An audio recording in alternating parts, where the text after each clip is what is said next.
اللهم صل على محمد وآل محمد. بسم الله الرحمن الرحيم. الحمد لله رب العالمين خالق السماوات والأرضين باعث الأنبياء والمرسلين.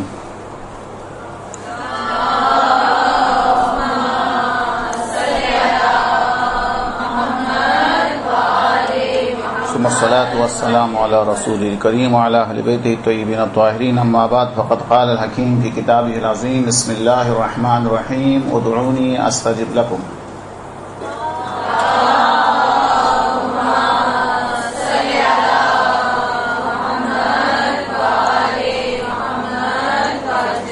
ہمارا آج کے درس کا موضوع ہے دعا کے بارے میں، اور اس کے بعد تھوڑا دعاؤں کا تعارف، چونکہ الحمدللہ ہمارے پاس ٹائم موجود ہے. میں آہستہ آہستہ ایک ایک کر کے آپ کے سامنے پڑھوں گا. دعا، جس کا ظاہری ترجمہ یہ ہے کہ مانگنا، طلب کرنا. تو ایک چیز ہے جو عام طور پر ہم دعا مانگنے کے بجائے دعائیں پڑھتے ہیں، جیسے دعائے کمیل ہم پڑھتے ہیں. پڑھنا الگ ایک ہے، مانگنا ایک الگ چیز ہے. مانگنے کی بہت ساری شرائط بھی ہے. اب ان تمام شرائط کی طرف اشارہ کرنا تو ممکن بھی نہیں ہے، لیکن میں ایک عمومی گفتگو، چونکہ ہمارا ایک ہی درس ہے غالباً، اس کے علاوہ درس نہیں ہے، تو میں سارے موضوعات کو ایک ہی جگہ پہ جمع کر کے خلاصہ کر کے آپ کے سامنے پیش کرنے کی کوشش کروں گا. دعا، جس کے بارے میں روایت کے اندر آیا ہے مخ العبادہ، عبادت کا مغز ہے، روح ہے. ہر عبادت کی روح جو ہے وہ دعا ہے. اب ظاہر ہے کہ آپ ان میں سے سب سے پہلی عبادت، عظیم عبادت تو نماز ہے. نماز کے اندر جو سب سے زیادہ ضروری چیز ہے وہ سورہ حمد ہے، اور سورہ حمد دعا پر مشتمل ہے.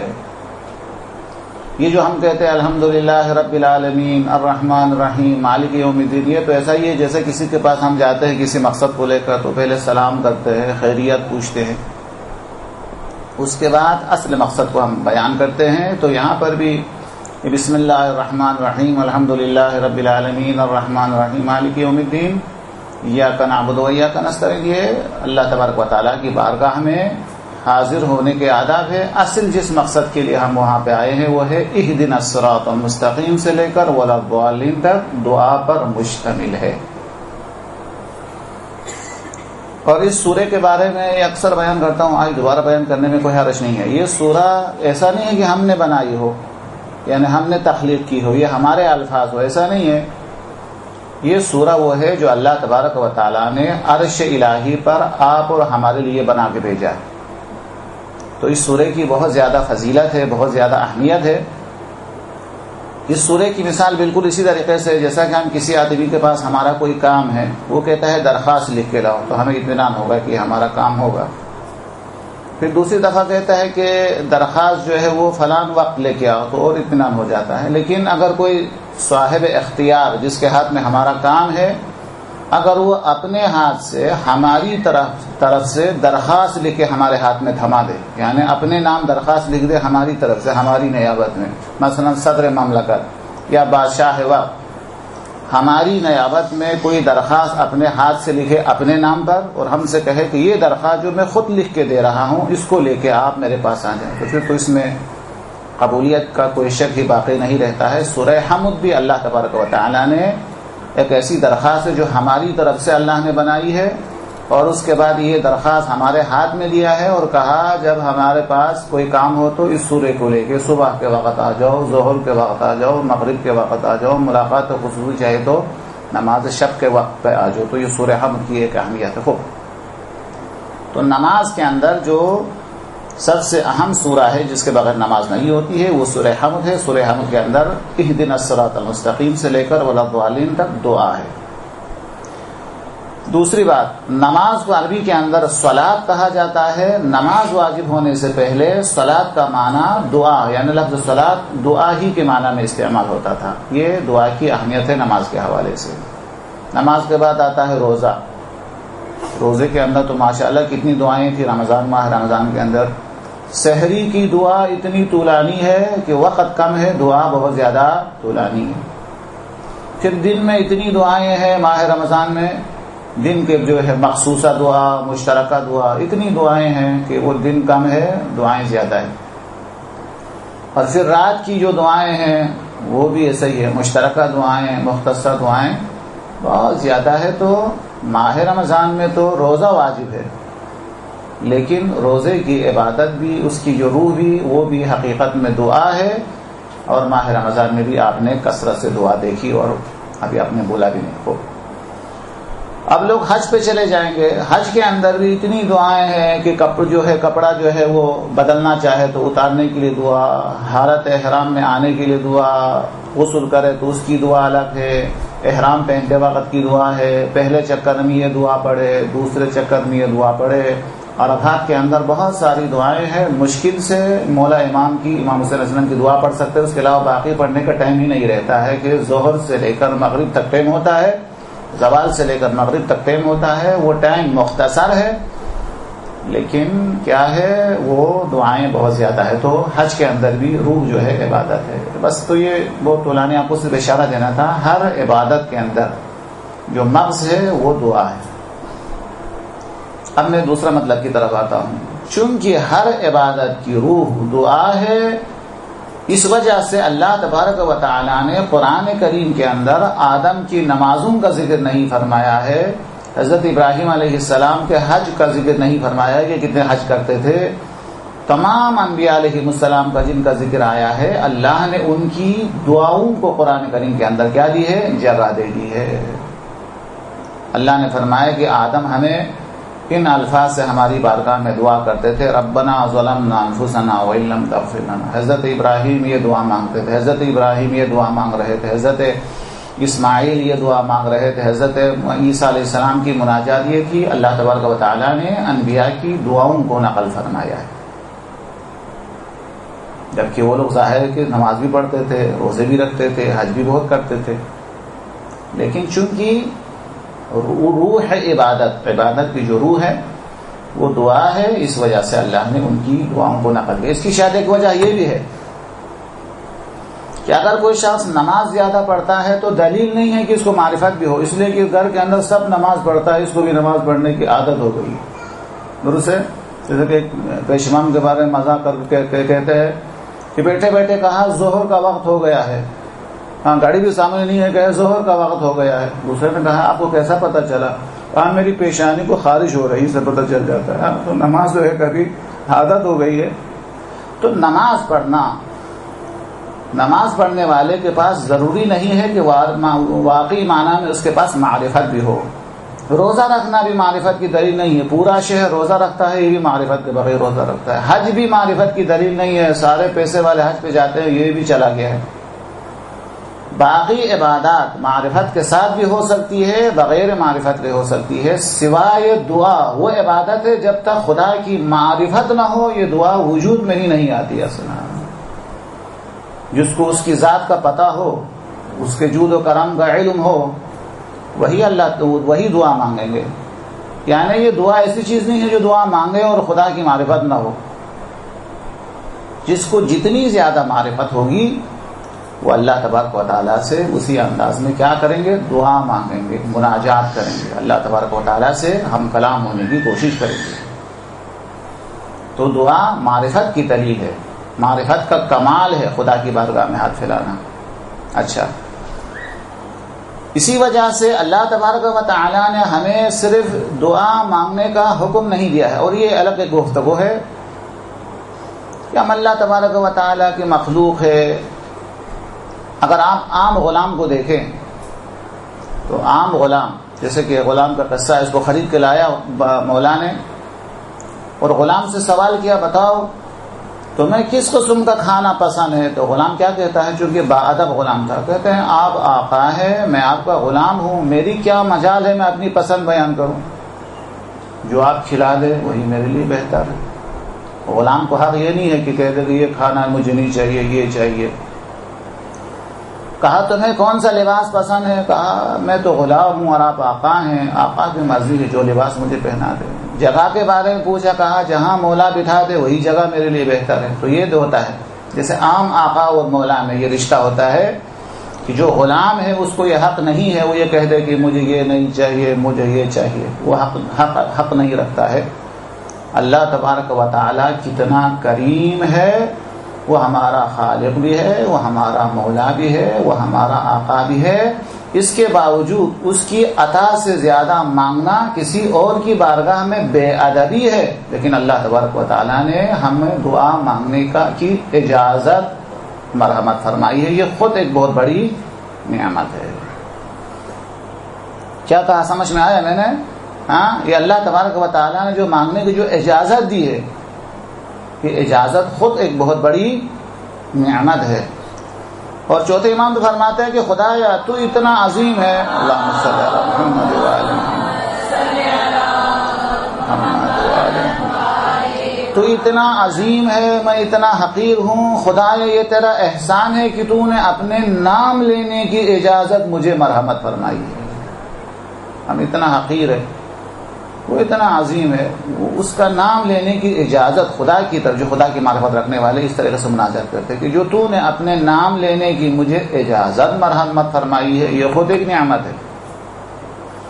اس کے بعد تو نے دعا مانگنے کی اجازت دی ہے، وہ دوسری نعمت ہے جس کو میں ابھی آپ کو اشارہ کر رہا ہوں۔ کیا کہ ہم غلام ہونے کے باوجود اپنے آقا سے کہتے نہیں مجھے یہ بھی چاہیے، یہ بھی چاہیے، یہ بھی چاہیے۔ یہ کیا ہے؟ اللہ تبارک و تعالیٰ چونکہ وہ کریم ہے۔ اب تو ہمیں کریم کا معنی بھی کرنا پڑے گا، چلو ذہن میں اگر یہ معنی کریں گے تو پھر وہ موضوع رہ جائے گا۔ کریم کسے کہتے ہیں؟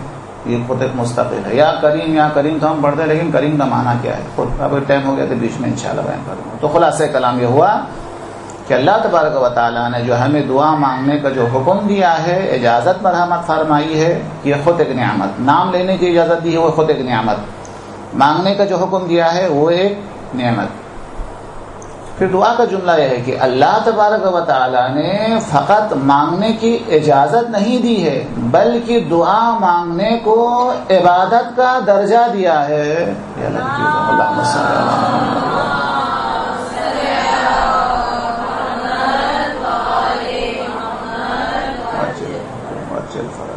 یہ بہت بڑا مقام ہے کہ مانگنا، ہاتھ پھیلانا بھی عبادت کا درجہ ہے۔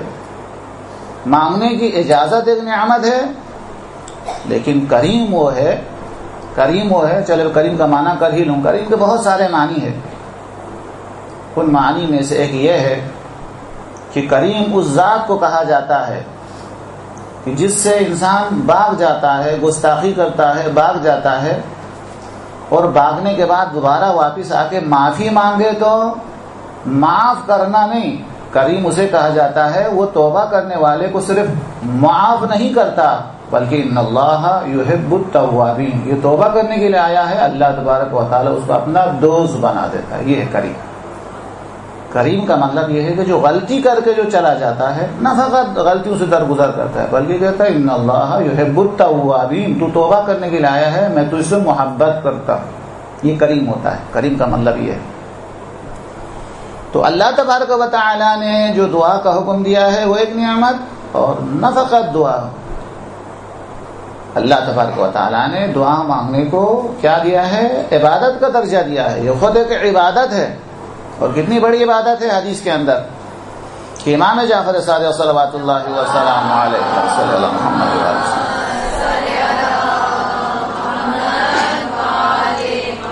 اس نقطے کو آپ ذہن میں لیجئے کہ یہ بہت اچھا نقطہ ہے دعا کے حوالے سے۔ ارشاد فرمائے کہ مولا دو شخص مسجد میں داخل ہوتا ہے، ایک تو اکثرہم الدعاء، دعا زیادہ مانگتے ہیں، دوسرا زیادہ سے زیادہ نماز پڑھتا ہے، اللہ ان دونوں میں سے کس کو زیادہ پسند کرتا ہے؟ امام نے فوراً ارشاد فرمایا اکثرہم الدعاء، جو دو میں سے جو شخص زیادہ دعائیں مانگتا ہے، نماز پڑھنے والے سے زیادہ اللہ اس کو پسند فرماتا ہے۔ پھر امام نے لوجک بتا، اس کا فلسفہ بتا دیا، وہ بہت اہم ہے۔ امام نے ارشاد فرمایا اگرچہ نماز پڑھنے والا، تو نماز کے بعد مستحب نماز ہے، جو مستحب نماز پڑھتا ہے وہ بھی حکم قرآنی پر عمل کرتا ہے، کیونکہ قرآن نے کہا ہے اقیموا الصلاۃ، درست ہے کہ جو نماز پڑھتا ہے وہ حکم قرآنی پر عمل کرتا ہے، چونکہ اللہ نے فرمایا ہے اقیم الصلاۃ، اور جو دعا مانگتا ہے وہ بھی اللہ کے حکم پر عمل کر رہا ہے، چونکہ خدا نے کہا ہے ادعونی۔ لیکن نماز کے بارے میں خدا نے یہ نہیں فرمایا ہے کہ تم نماز پڑھو میں تمہاری نماز کو قبول کروں گا، دعا کے بارے میں کہا ہے کہ تم دعا مانگو میں تمہاری دعا کو قبول کر دوں گا۔ یعنی ایک ایسی عبادت جس کی اللہ تبارک و تعالیٰ نے قبولیت کی ضمانت لے لی ہے۔ نماز کا حکم دیا ہے نماز پڑھو، لیکن یہ نہیں کہا کہ تو نماز میں تمہاری نماز قبول کروں گا۔ اللہ نے روزے کا حکم ضرور دیا ہے، لیکن یہ نہیں کہا ہے کہ تم روزہ رکھو میں تمہارے روزے کو قبول کروں گا۔ حج کا حکم ہے، ساری عبادتوں کا اللہ نے حکم دیا ہے، لیکن قبولیت کی ضمانت کہیں بھی نہیں ہے۔ قبولیت کی ضمانت کہاں ہے؟ صرف دعا کے بارے میں۔ کیا کہا؟ ادعونی استجب لکم، تم مجھ سے دعا مانگو میں تمہاری دعا کو قبول کر دوں گا۔ درست؟ اب یہاں سے وہ سوالات جو آپ کے ذہن کے اندر آتا ہے کہ خدا نے تو کہا تھا کہ تم دعا مانگو میں تمہاری دعا کو قبول کروں گا، لیکن بہت ساری چیزیں ہیں جس کے لیے انسان دعا مانگتا ہے، زندگی پر دعا مانگتا ہے، لیکن وہ ظاہری طور پر وہ چیز ہمیں نہیں ملتی ہے۔ یہ ایک سوال ہے۔ مختلف علماء سے آپ کے اس سوال کے مختلف جوابات آپ نے حاصل کیے ہوں گے کہ ہماری دعائیں کیوں قبول نہیں ہوتی۔ چلے تاکہ میں بھی تھک نہ جاؤں، آپ بتائیں کہ آپ نے کبھی سنا ہے کہ دعائیں قبول کیوں نہیں ہوتی، اس کی ایک وجہ؟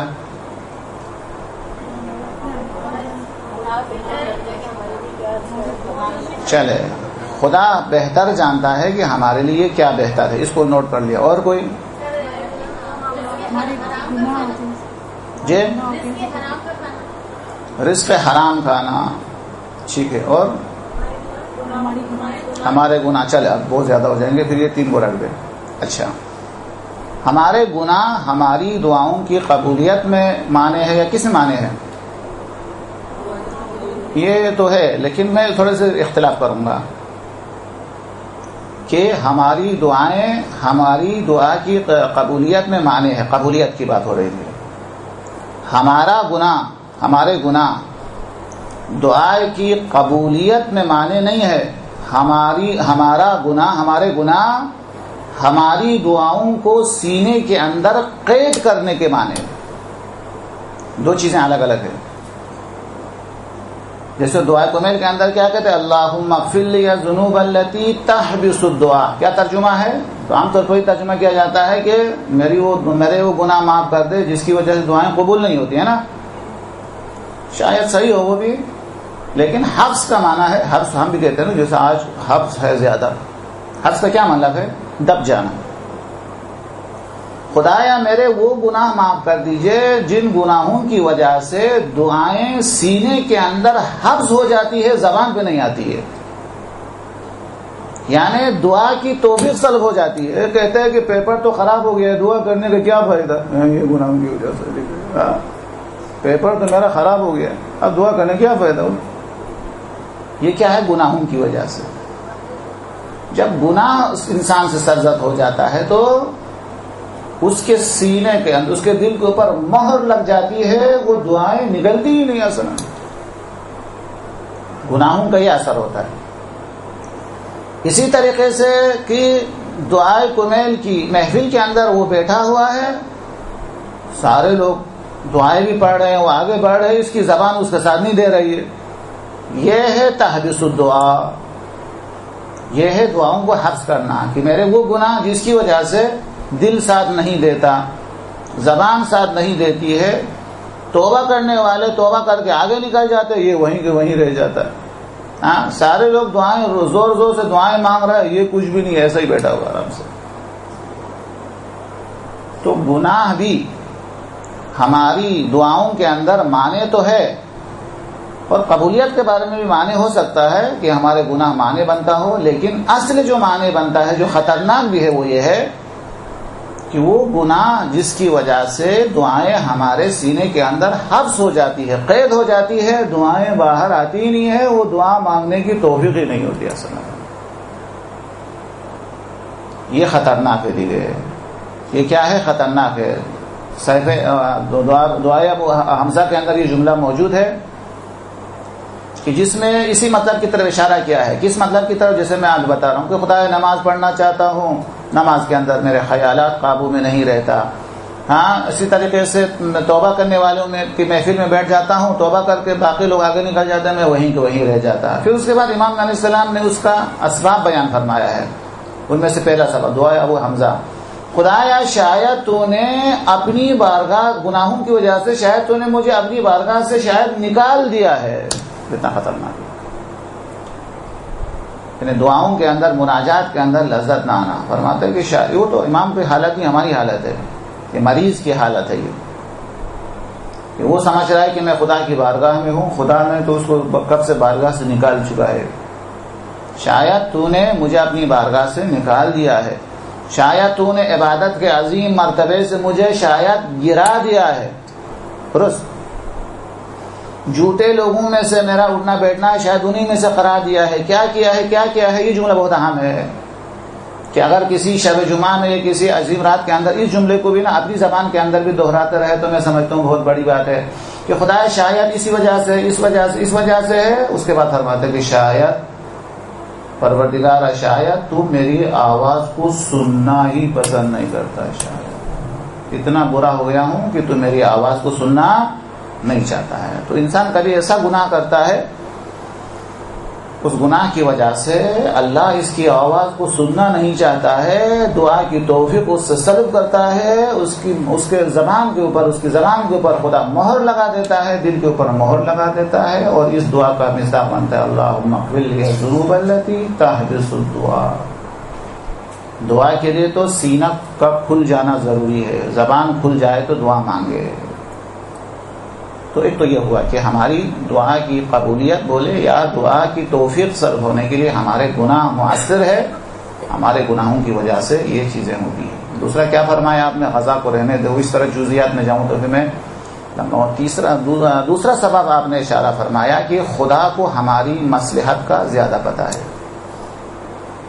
اس کی طرف آ جاؤں گا. دعائیں قبول کیوں نہیں ہوتی؟ قبولیت کی بات ہو گئی تو پہلا تو اس سے پہلا سوال ہے کہ انسان دعا مانگنے کی انسان کو توفیق کیوں نہیں ہوتی. اس کا جواب آ گیا کہ دعا مانگنے کی توفیق اس لیے نہیں ملتی ہے چونکہ اس کے کچھ گناہ ہے جس کی وجہ سے اس کا دل سیاہ ہو گیا ہے، دل کالا ہو گیا ہے. اب جب دل کالا ہو جاتا ہے تو ظاہر ہے کہ سب سے پہلے اس کو کیا کرنا پڑتا ہے؟ دل کو روشن کرنا پڑتا ہے. پھر دوسرا موضوع میرے سامنے آتا ہے کہ دل کو روشن کیسا کرے.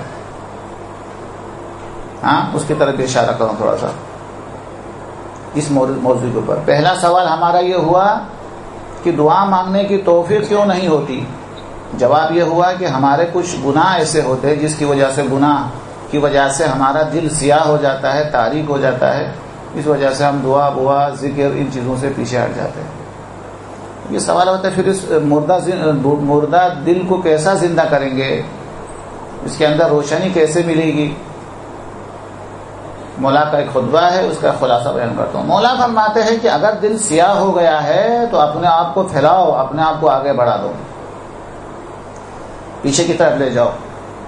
دیکھو کہ آدم اہل ذکر ہونے کی وجہ سے، اللہ تبارک و تعالیٰ کو یاد کرنے کی وجہ سے آدم کہاں پہنچے تھے اور دوبارہ کہاں پہنچ گیا. اہل ذکر نہ ہونے کی وجہ سے شیطان کے ساتھ کیا ہوا. پھر آگے بڑھ جائیں، اتنا بڑا طوفان آیا تھا، اہل ذکر ہونے کی وجہ سے نوح کو نجات ملی، بیٹا ہلاک ہو گیا. ابراہیم کا زمانہ آئے گا کہ نمرود ہلاک ہو گیا، ابراہیم آگ کے اندر سے تازہ زندہ و سلامت باہر آ گیا. فرعون کا ذکر آئے گا، اہل ذکر نہ ہونے کی وجہ سے فرعون اتنی بڑی حکومت رکھنے کے باوجود تباہ ہو گیا اور موسیٰ کے لیے دریا شق ہو گیا. اور جو ہے وہ کیا نام ہے 11 بھائی شکست کر گئے اور یوسف کو اللہ نے زندہ و سلامت چاہ سے باہر نکال دیا. جس کو غلام بنا دیا تھا اسی کو اللہ نے بادشاہ بنا دیا. ہلاؤ اپنا پیچھے کی طرف لے جاؤ، اپنے آپ کو محدود نہ کرو، اپنے ذہن کو، اپنے خیالات کو اس طرف لے جاؤ. پھر فرمایا پھر آگے کی طرف کہ میں یہ تو پیچھے کا ہو گیا، آگے کی طرف جو اہل ذکر ہے ان کا کتنا بڑا مقام ہے خدا کے پاس، وہ تصور کرو. ایک دوسرا، اگر میں اہل ذکر اور اچھا آدمی بنوں اہل مناجات بنوں، خدا کا ذکر کرنے والا بنوں، تو اللہ تبارک و تعالی ہمیں کس قسم کا بزم، کس قسم کی محفل عطا کرے گا جس میں اللہ کے رسول ہوں گے، مولا کائنات ہوں گے، محمد صلی اللہ علیہ وسلم، اس قسم کا بزم جو آپ کے سامنے ہوگا اس کو تصور کرو. اور اگر میں اس راستے سے ہٹ جاؤں تو وہیں جانا ہوگا جہاں شمر گیا ہے، وہیں جانا ہوگا جہاں ابن زیاد اور یزید ہے. گناہ کرنے کی صورت میں، غلطی کرنے کی وجہ سے مجھے کہاں ٹھہرا دیا جائے گا، اچھا رہوں گا تو مجھے کہاں پہنچا دیا جائے گا. یہ میں نے خلاصہ بتایا، پورے خطبے کا خلاصہ میں نے آپ کے سامنے بتا دیا. پھر اس کے بعد تم خیال کرو گناہ کریں گے تو خدا کی بارگاہ میں پیش ہوگا تو کیسا ہوگا؟ ایسا ہوگا جیسا کسی مجرم کو پکڑ کے دادگاہ کے اندر عدالت میں حاضر کیا جا رہا ہے، ہاتھ باندھے ہوئے، سر نیچے کیا ہوئے، جی سر آئندہ ایسا نہیں کروں گا، پہلی دفعہ میں نے کیا کیا. اور اگر اچھا بن کے رہوں گا تو ایسا ہوگا جیسا کہ ایک آدمی کے لیے ایوارڈ دینے کے لیے اسٹیج پر بلایا جا رہا ہے، خدا اس کو ایوارڈ دینا چاہتا ہے، اس کو استقبال کے ساتھ لائے گا. تو مولا فرماتے ہیں اس قسم کا بزم، اس قسم کے محفل، اس قسم کے حالات جو سامنے ہے وہ ذہن کے اندر اگر پیدا کریں گے تو تازہ تازہ تمہارے دل میں ہدایت کا نور روشن ہونا شروع ہو جائے گا. ابھی آغاز ہو جائے گا، یہاں سے ابتدا ہو جائے گی. یہاں سے پہلے بات کہاں سے کہاں نکل گئی. تو پہلا سوال کہ دعا کی توفیق کیوں نہیں ہوتی ہے، اس کے اسباب ہے، وہ گناہ ہے. اب وہ گناہ کیا کیا ہے یہ الگ ایک بحث ہے. کون کون سے گناہ ہیں جس کی وجہ سے انسان سے دعا کرنے کی توفیق جو ہے سلب ہوتی ہے. یہ قصہ ہو گیا. اب دعائیں قبول کیوں نہیں ہوتی ہے تو ایک تو بتا دیا مصلحت الہی. اچھا سب سے پہلے تو یہ بتا، کبھی تو دعائیں فوراً قبول ہوتی ہے، انسان کو وہ چیز مل جاتی ہے، یہ ہے قبولیت. کبھی کبھی ایسا ہوتا ہے کہ وہ مل تو جاتی ہے لیکن تاخیر سے مل جاتی ہے، دیر سے مل جاتی ہے. دعا کی قبولیت میں تاخیر ہو جاتی ہے، دیر ہو جاتی ہے. امام نے فرمایا تاخیر اگر ہو جائے، قبولیت دعا میں تاخیر ہو جائے تو گھبرانے کی ضرورت نہیں ہے. ان اللہ یحب ان یسمع صوتہ. اگر کسی کی دعا کی قبولیت میں تاخیر ہوتی ہے تو یہ اس بات کی دلیل ہے، معصوم کی حدیث، اللہ تبارک و تعالیٰ کو اس کی آواز پسند ہے، اس کی ادا پسند ہے. اللہ چاہتا ہے کہ میرے پاس بیٹھا رہے. اگر اللہ پسند نہیں کرتا تو اس کے خزانے میں کوئی کمی تو ہے نہیں، فوراً اٹھا کے دے دیتا اور اپنی بارگاہ سے اٹھا لیتا، یعنی دور کر دیتا. لیکن اللہ تبارک و تعالیٰ کسی کے اوپر کوئی خاص نظر کرم کرے، جس کے اوپر اللہ کی خاص نظر کرم ہو، تو پھر اللہ چاہتا ہے کہ یہ مجھ سے مانگتا رہے، یہ مجھ سے طلب کرتا رہے، یہ مجھ سے باتیں کرتا رہے. اس کی آواز کو پسند کرتا ہے، اس کی ادا کو پسند کرتا ہے. اس لیے دعائیں تاخیر سے قبول ہوتی ہے. اور پھر قبول نہیں ہوتی ہے، شریعت مقدسہ کے اندر دعائیں قبول نہیں ہوتی ہے کا سوال ہی پیدا نہیں ہوتا ہے. جب اللہ نے کہا ادعونی استجب لکم، تم دعا مانگو میں تمہاری دعا کو قبول کروں گا، تو کس طرح کہہ سکتے ہیں کہ دعائیں بیکار ہو جاتی ہے؟ نہیں، دعائیں کبھی بھی بیکار نہیں ہوتی. یا فوراً مل جاتی ہے وہ چیز یا تاخیر سے مل جاتی ہے.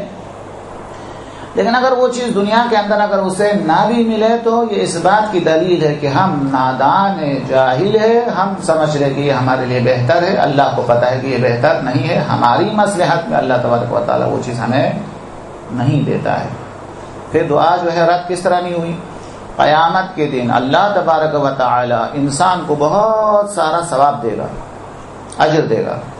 اور وہ انسان حیران ہو کے پوچھے گا پروردگار یہ سارا اجر کس عمل کی وجہ سے ہے؟ میرا کون سا عمل ہے جس کی وجہ سے تو اتنا زیادہ مجھے اجر دے رہا ہے؟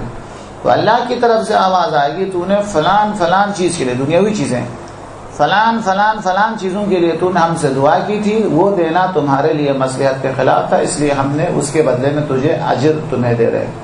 اس وقت ہر مرد مومن کہیں گے کاش دنیا میں ہماری ساری دعائیں رد ہوتی تو آج کتنا زیادہ فائدہ ہوتا. تو اس طرح تو پھر دعائیں بیکار تو بالکل ہی نہیں گئی. یا تو فوراً مل جاتی ہے یا تاخیر سے مل جاتی ہے. اگر وہ چیز دنیا میں نہ بھی ملے تو اس کا اجر اللہ تبارک و تعالیٰ قیامت کے دن دیتا ہے، تو اس سے بہتر اللہ تبارک و تعالیٰ عطا فرماتا ہے. جیسا کہ اگر بچے کو منع کرے کہ اس کو آئس کریم نہ کھلائے، اور والدین سے وہ آئس کریم کا مطالبہ کرے یا کوئی اور چیز کا مطالبہ کرے جو اس کے لیے مضر ہے، تو ماں باپ کی محبت کا تقاضا یہ ہے کہ وہ روتا رہے لیکن نہیں دے گا، چونکہ اس میں بچے کی مصلحت ہے، بچے کا فائدہ ہے۔ اللہ تو اتنا بے نیاز ہے، وہ خود کو فائدہ نہیں پہنچا سکتا ہے، ہماری دعاؤں سے ہماری عبادت سے کیا فائدہ پہنچے گا اس کو؟ وہ اتنا غنی ہے، اتنا بے نیاز ہے، خدا خود کو فائدہ نہیں پہنچا سکتا، ہماری عبادت سے کوئی اس کو فائدہ حاصل نہیں ہوتا ہے۔ تو مصلحت ہمیشہ بندے کی ہوتی ہے، اس وجہ سے دعائیں قبول نہیں ہوتی ہے، اس معنی میں کہ اس کو وہ چیز دنیا کے اندر نہیں ملتی ہے، لیکن اس کے بدلے میں شاید ممکن ہے دنیا کے اندر اس سے بہتر چیز دے اللہ۔ ضروری نہیں ہے کہ اللہ تبارک و تعالیٰ قیامت تک کے لیے آپ کو انتظار میں رکھ دے، نہیں، ہو سکتا ہے کہ ہم کوئی چھوٹی چیز مانگ رہے ہیں، اللہ تبارک و تعالیٰ اس کے بدلے میں ایک بڑی چیز عطا کرے، اور اللہ تبارک و تعالیٰ قیامت کے دن ہمیں اجر دیتا ہے، تو پھر دعائیں پھر بھی ضائع نہیں ہوئی، دعائیں پھر بھی رد نہیں ہوئی۔ پھر ایک جملہ اور بتاؤں آپ کے سامنے کہ اگر ہم کسی چیز کے لیے دعا مانگے، گاڑی کے لیے، مال کے لیے دعا مانگے، تو مال ملے یا نہ ملے، خدا کی رضا ملتی ہے، اس سے زیادہ کیا چاہیے؟ خدا تو راضی ہوتا ہے نا، یہ کہ اللہ کی جب رضا ہمیں مل جائے تو پھر اور کیا چاہیے؟ کہ ہمیں ہر چیز خدا سے مانگنی چاہیے اس ارادے سے کہ وہ چیز ملے یا نہ ملے، اس سے خدا کی رضا ملتی ہے، اللہ تبارک و تعالیٰ راضی ہو جاتا ہے اس سے۔ تو اللہ کی رضا جس کے پاس ہو وہ تو کیا ہے؟ تو پھر مناجات کا ایک حصہ حضرت موسیٰ پہ بیان کروں، وہ مناجات کا حصہ یہ ہے کہ ان فی کشکول فقری ما لیس فی خزانتک، حضرت موسیٰ کا جملہ، پروردگارا میرے کشکول فقر میں، یعنی فقیری کے کشکول میں ایک ایسی قیمتی چیز موجود ہے، اے خدا وہ چیز تو تیرے پاس بھی نہیں ہے۔ حضرت موسیٰ کہتا خدا ہے میرے کشکول میں، فقیری کے کشکول میں ایسی قیمتی چیز موجود ہے، اے خدا وہ تو تیرے خزانے میں تیرے پاس بھی نہیں ہے۔ تو اللہ نے پوچھا ہے موسیٰ تمہارے فقیری کے کشکول میں کیا چیز موجود ہے؟ تو انہوں نے یہ جملہ کہا جو رضا ہے، اے خدا میں فقیر ہونے کے باوجود میرے کشکول میں، فقیری کے کشکول میں تو ہے، یعنی تیری رضا ہے، کیا تیرے خزانے میں تیرے پاس تیرے علاوہ تجھ جیسے کوئی خدا ہے؟ رضا الہی بہت بڑے متی ہوتے ہیں۔ اللہم صلی اللہ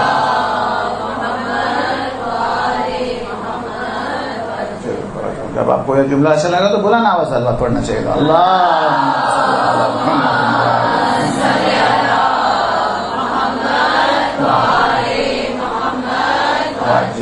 تو دعا کے اندر اس چیز کا خیال رکھنا چاہیے کہ میں اپنے فقیری کے کشکول کے اندر گاڑی مانگ رہا ہوں، تو گاڑی ملے یا نہ ملے خدا کی رضا مل جائے گی، گاڑی سے زیادہ قیمتی ہے، گاڑی سے زیادہ قیمتی ہے۔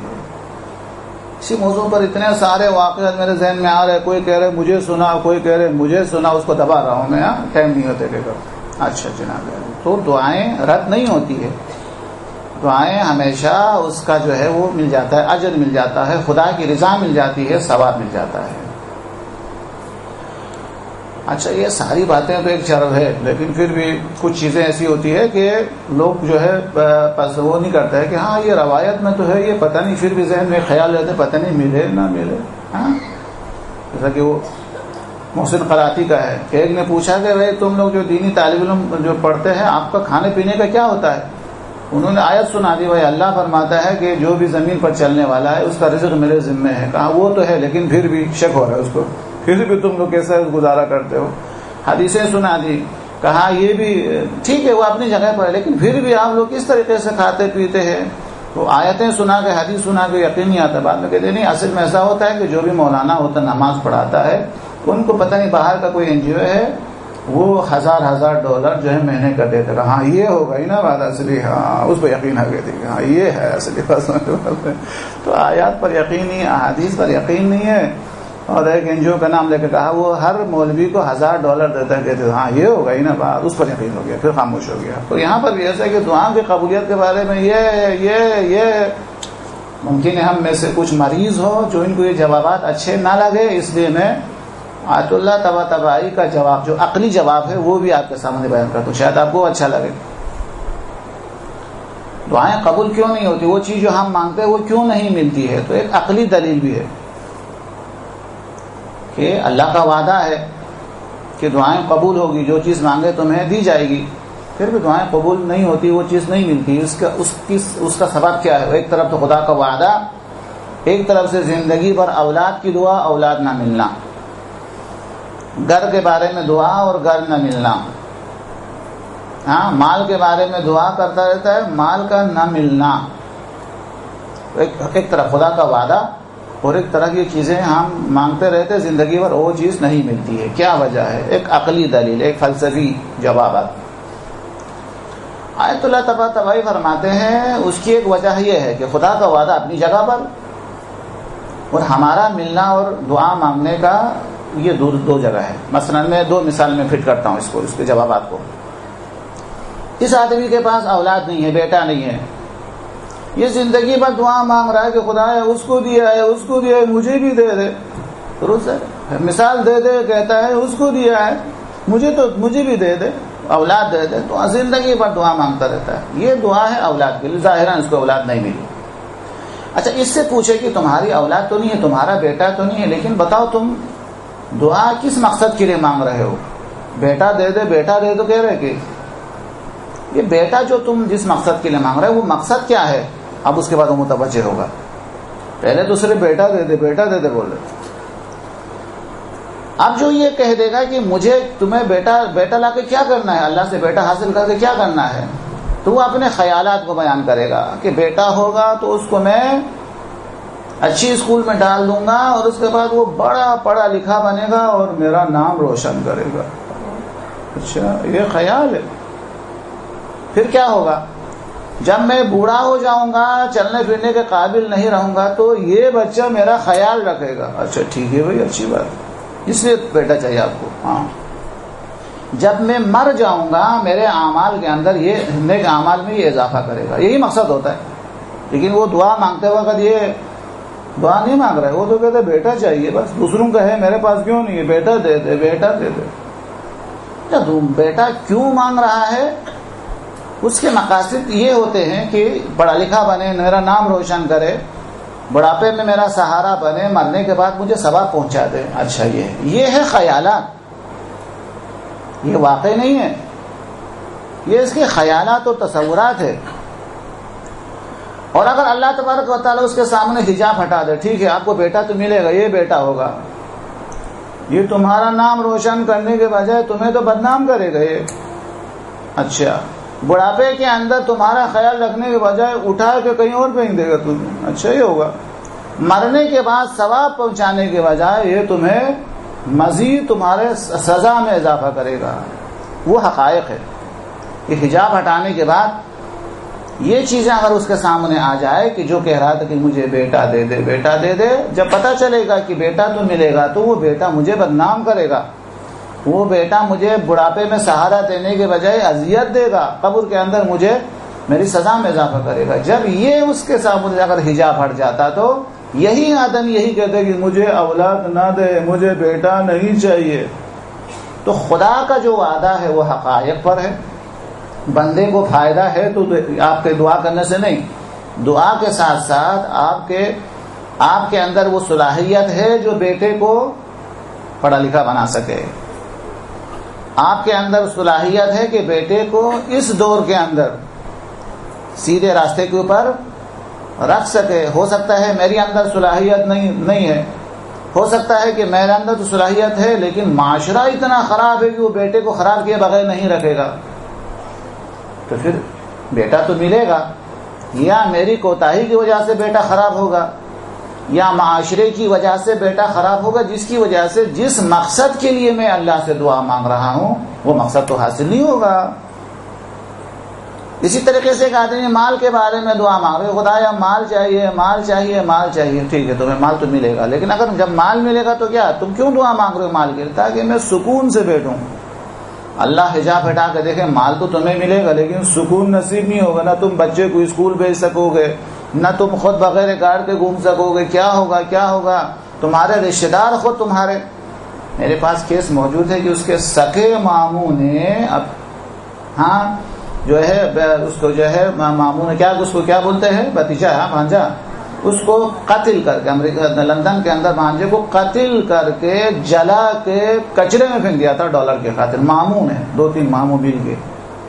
تو جب اسے کہا جائے کہ بھائی تمہارے سگے ماموں اتنے دشمن ہو جائیں گے تمہارے مال کی وجہ سے، حجاب اگر ہٹا دے، تو وہی آدمی وہ سکون کے لیے مال جو ہے خدا سے طلب کر رہا تھا، وہ اطمینان کے لیے، سکون کے لیے کہ میں خیرات کروں گا، کیا کروں گا، جب اس کو پتہ چلا کہ اس کو پوری دنیا میری دشمن ہو جائے گی مال کی وجہ سے، تو وہی آدمی دعا کرنے والا تھا کہ خدایا مجھے مال نہیں چاہیے. تو کہنے کا مطلب یہ ہے اللہ تبارک و تعالیٰ کا وعدہ ہے کہ تم دعا مانگو میں تمہاری دعا کو قبول کروں گا. وہ خیالات پر مشتمل نہیں ہے، حقائق پر مشتمل ہے. اللہ تبارک و تعالیٰ کے لیے تو ماضی، حال، استقبال نہیں ہے نا. کہ اگر ہم اس گھر کے کمرے کے نیچے ہیں اور یہاں سامنے سے اگر 100 جو ہے اونٹ گزارے، تو پھر چونکہ ہم محدود ہیں، ہم بولیں گے تو کچھ اونٹ گزر گئے، کچھ اونٹ میرے نظروں کے سامنے ہے، کچھ اونٹ جو ہے باہر ابھی پہنچنے والا ہے. تو یہ ہم محدود ہے، لہٰذا یہ 3 حصے میں تقسیم ہو گیا کہ ایک وہ اونٹ ہے جو یہاں سے گزر گیا، کچھ وہ اونٹ ہے جو سامنے ہے، کچھ وہ اونٹ ہے جو ابھی آنے والا ہے، انتظار ہے اس کا. تو چونکہ ہم محدود ہے لہٰذا یہ 3 حصے میں تقسیم ہو گیا. لیکن جو آدمی باہر بیٹھا ہوا ہے اس کے لیے سارا اونٹ ایک جیسا ہے سب. تو ہم بھی جو ہے زمانے کے اندر ہے، لہٰذا ہمارے لیے ماضی، حال و استقبال ہے. خدا جو زمانے سے ماورا ہے اس کے لیے ماضی، حال و استقبال نہیں ہوتا. تو اللہ تبارک و تعالی حقائق پر، اللہ تبارک و تعالیٰ کا وعدہ حقائق پر مبنی ہے، اور انسان جو دعا طلب کرتا ہے، دعا مانگتا ہے، وہ خیالات اور تصورات پر مبنی ہے. لہٰذا وہ تصورات و خیالات تو یہ تو خواب کی طرح ہے، اس کی حقیقت نہیں ہے. تو دعائیں قبول نہیں ہوتی ہے تو اس وجہ سے نہیں ہوتی کہ وہ جس مقصد کے لیے وہ دعا مانگ رہا ہے وہ مقصد اس کے اندر نہیں ہے جس چیز کو وہ طلب کر رہا ہے. مال کیوں مانگ رہا تھا؟ سکون کے لیے. خدا اس کو مال نہیں دے گا، چونکہ مال وسیلہ بنا رہا تھا سکون کے لیے. آپ لوگ سوئے تو نہیں ہیں؟ صلوات پڑھیں محمد وعلی محمد. اللہم صل علی محمد وعلی محمد.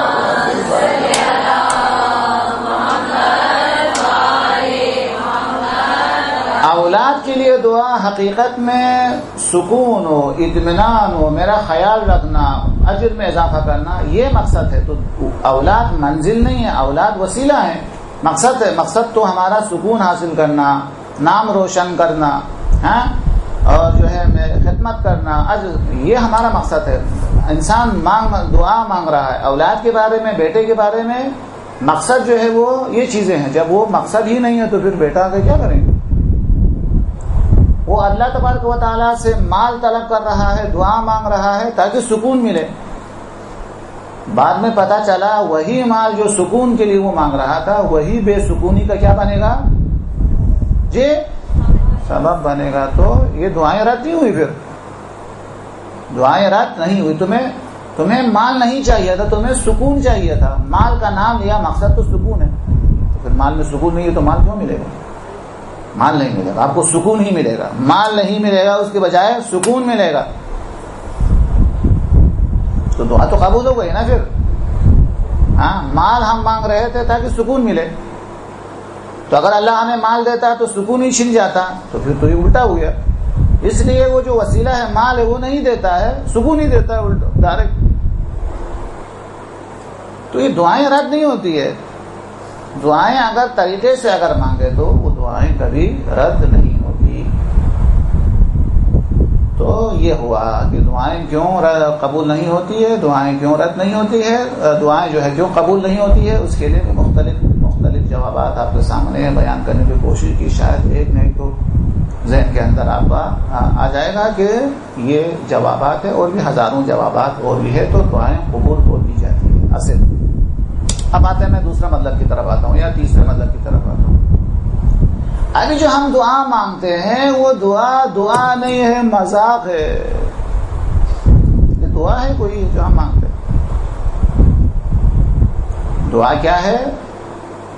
دعا یعنی وہ اصلی دعا ہے جو ہر چیز سے کٹ کے مانگے. درست ہے. جیسے کہ قصہ ہے جو میں اکثر سناتا ہوں خاص طور پر اس سال ثواب کی مجلس میں. دعا یہ ہے جو اب بتا رہا ہوں. کیا ہوا؟ عبداللہ طاہر ایک بادشاہ تھا بڑا، یعنی غصہ والا جلالی بادشاہ تھا عبداللہ طاہر. فرض کر لو اس کو خبر ملی کہ یہاں سے حیدرآباد کے راستے میں ایک ڈاکو کا ایک گروہ پیدا ہوا ہے جو لوگوں کو لوٹتا ہے. تو انہوں نے ایک افسر کو بلا کے کہا جاؤ ان ڈاکو کو پکڑ کے لے کے آؤ. وہ گیا اور ان کو پکڑ لیا. ادھر بادشاہ کو خبر دی گئی کہ ہم نے 10 نفر کے گروہ کو پکڑ لیا ہے. بادشاہ کو خبر دی گئی کہ ہم نے 10 ڈاکو کو پکڑ لیا ہے. اب حیدرآباد سے ان کو مثلاً لے کے آ رہے تھے تو ان میں سے ایک ہاتھ سے چھوٹ گیا. تو یہاں کہا گیا ہے 10 پورا رہ گئے 9. تو انہوں نے جو پکڑنے کے لیے گیا تھا ان کو آفیسر نے بولا تو اب تو بادشاہ کے سامنے ہمیں بھی سزا ملے گی. وہ بڑا سخت مزاج کا ہے. وہ بولے گا کہاں ہے 10واں کہاں ہے, یہ تو 9 ہے. کیا کرنا چاہیے؟ وہ بیچارے کوئی ادھر سے جا رہا تھا اس کو ملا دو, بس کر دو. پتہ نہیں کہاں جا رہا تھا. یہ ایک بے گناہ کو جو راستے میں کہیں جا رہا تھا اس کو پکڑ کے 10 کر کے بھیج دیا. یہاں بادشاہ کے پاس پہنچا. بادشاہ اتنا جلالی اور غصہ والا تھا عبداللہ طاہر. کہا 5 کی میرے سامنے گردن اڑاؤ. 10 میں سے 5 کی گردن اڑا دی اسی سامنے, اسی جگہ پہ دربار کے اندر 10 میں سے 5 کی گردن اڑا دی گئی. ان کو قتل کر دیا. باقی کے بارے میں کہا باقی کو زندان کے اندر رکھ دو, کل سارے لوگوں کے سامنے باقی 5 کی بھی گردن اڑا دیں گے. وہ 5 کی تو گردن اڑا دی گئی. وہ جو 5 جو زندان میں گیا تھا ان میں سے ایک وہی تھا جو بے گناہ تھا بیچارہ, کہیں اور جا رہا تھا وہ پکڑ کے ڈال دیا تھا اس کو. ظاہر ہے کہ وہ کیا کرتا, دعا کرتا. دعا کے علاوہ کیا کر سکتا وہ؟ اس نے دعا کی, رات کو دعا مانگی پروردگار سے. یہ ہے دعا. سارے راستے کٹ گئے ہیں. اللہ کے علاوہ کوئی اور, اس کے لیے کوئی اور راستہ نظر نہیں آتا ہے جو خدا کی طرف جاتا ہے اس کے علاوہ. یہ دعا کہ 5 آدمی کو تو قتل بھی ہوتے ہوئے دیکھا ہے انہوں نے, اور آج کی رات کے بعد دوسرے دن قتل ہونا یقینی ہے. اب اس نے کیا مناجات پڑھی ہے وہ تو اللہ جانے, لیکن یقیناً وہی پڑھی ہوگی جو قرآن کے اندر پڑھتا ہے. اے وہ خدا, اگر تو چاہے تو ابراہیم کے لیے آپ کو گلزار بھی بنا دے. مشکل ہے. تو چاہتا ہے تو دریا کو شق کر کے موسیٰ کی طرح مجھے راستہ بھی دے سکتا ہے. بہت مشکل ہے. اگر تو چاہے تو غلام کو مصر کا بادشاہ بنا سکتا ہے. تیرے لیے تو کوئی کام مشکل نہیں ہے. جہاں اسباب نہیں ہے, اسباب نہیں تھا لیکن موسیٰ کے پاس پیچھے سے فرعون کا لشکر ہے, سامنے دریا ہے, کوئی اسباب نہیں ہے. کہا اسباب فراہم کر دے, کہا چلے جاؤ, راستہ دے دیا. ہاں, اور جہاں جلانے کے لیے تمام وسائل مصیبت کے تمام اسباب جمع ہے ابراہیم کے لیے. کتنی بڑی آگ جلا دی گئی ہے, مصیبت کے تمام اسباب جمع ہے. تو چاہے تو اسباب کو ختم بھی کر سکتا ہے, گلزار بنا دیا. تو اللہ تبارک و تعالیٰ کیا ہے, 2 لفظ ہے. اسباب نہیں ہے تو خدا کی بارگاہ میں جو وہ اسباب ساز ہے وہ اسباب خود بنا دے گا. اور مصیبت کے تمام اسباب جمع ہے تو پھر بھی اسی کے سامنے ہاتھ پھیلا دو, چونکہ وہ صرف اسباب ساز نہیں ہے, وہ اسباب سوز بھی ہے. اسباب کو جلا بھی سکتا ہے, مصیبت کے اسباب کو جلا بھی سکتا ہے. ایسے ہی مناجات کی ہوگی انہوں نے. خلاصہ یہ بیچارہ جو جس کو موت بالکل نزدیک کو دیکھ رہا تھا, موت کو, یقینی موت کو مشاہدہ کر رہا تھا, وہ بڑے اطمینان سے خدا سے دعا کی, پروردگار سب کچھ صحیح ہے لیکن تو بچا سکتا ہے, تیرے لیے کوئی کام ناممکن نہیں ہے. اب اس کی دعا کا کیا اثر ہوا جناب؟ رات کو بادشاہ سوتا ہے تو کبھی بچھو حملہ کرتا ہے. بادشاہ دیکھتا ہے کہ بچھو حملہ کر رہا ہے. کبھی دوبارہ اٹھ کے بیٹھتا, سو جاتا ہے تو سام حملہ کرتا ہے. پھر سو جاتا ہے تو پھر اوپر سے لے جا کے اس کے تخت سمیت نیچے گرایا جا رہا ہے. رات بھر بادشاہ اس کی وجہ سے سو نہ سکا. اس کے ذہن کے اندر خیال آئے تو بے گناہ تو نہیں ہے, کیوں ایسا ہے؟ مطلب جاسوس کو بھیجا اور جاسوس نے اس کو پکڑ کے لایا. ان کا کہنا ہے کہ وہی جو بے گناہ تھا, اس کا کہنا ہے کہ یہ بے گناہ ہے. پھر بعد میں تو آہستہ آہستہ ہاں وہ آفیسر نے بھی کہہ دیا, ہاں یہ واقعی بے گناہ ہے, ہم نے آپ سے ڈر کے کر, اس کی بے گناہی ثابت ہو گئی. ابھی ہمارا موضوع یہاں پہ ختم نہیں ہوا, ادھر ہے. تو خلاصہ یہ کلام ہے کہ بادشاہ نے اس سے کہا معذرت کر لیا. دیکھو یہ خدا ہے. بادشاہ کو عام آدمی کے سامنے جھکا دیا. بادشاہ نے معذرت کر لی, معافی مانگی کہ تم ہمیں معاف کر دو, تم مجھے معاف کر دو, مجھے پتا نہیں تھا کہ ہم نے تمہیں خواہ جیل کے اندر ایک رات کو تمہیں بند رکھا, معاف کرو. معافی بادشاہ کو جھکا دیتا ہے. دعا یہ ہے, بادشاہ کو جھکا دیا. دعا کرنے والے کی دعا میں یہ طاقت ہے, دعا کی یہ طاقت. بادشاہ جھک گئے, کہا معاف کر دو. انہوں نے کہا آپ کو تو پتہ نہیں تھا, ٹھیک ہے معاف. کہا دوسرا یہ ہے کہ ہم نے آپ کے لیے کچھ تحفہ رکھا ہے, تحفہ قبول کرو. یہ تو اور اچھی بات ہے, تحفہ قبول. یہ دو ہو گیا. اب تیسرا یہاں, اس کے لیے میں نے قصے کو سنایا. بادشاہ نے کہا تیسری شرط یہ ہے کہ تم یہاں سے ابھی چلے جاؤ, تحفہ لے کے چلے جاؤ, ہمیں معاف بھی کر لیا, تحفہ بھی آپ نے قبول کیا, بس آخری خواہش یہ ہے کہ اس کے بعد اگر کوئی بھی کام پڑے تو بادشاہ کہتا ہے میرے پاس آ جاؤ. تو اس نے سر ہلا کے کہا آپ کے پاس کبھی نہیں آؤں گا. کہا کیوں؟ جس خدا کی بارگاہ میں 2 قطرے آنسو بہانے سے بادشاہ کو معافی کے لیے مجبور کرتا ہے, اس خدا کے دروازے کو چھوڑ کر آپ کے پاس آنے کی ضرورت ہی کیا ہے اصلا؟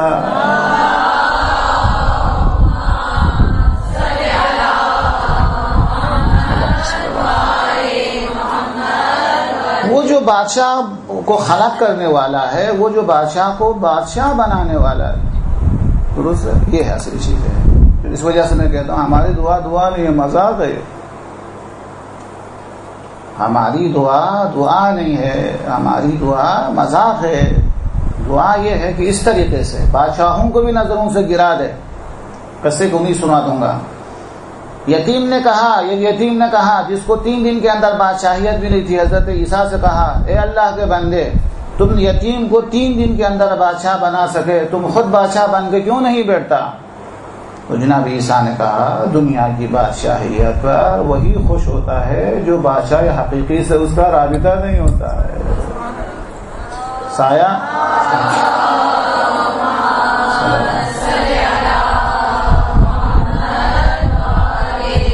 جس کو عرفانی زبان میں کیا کہتے ہیں کہ سائے کے پیچھے وہی دوڑتا ہے جو اصل پرندے کو نہیں جانتا ہے.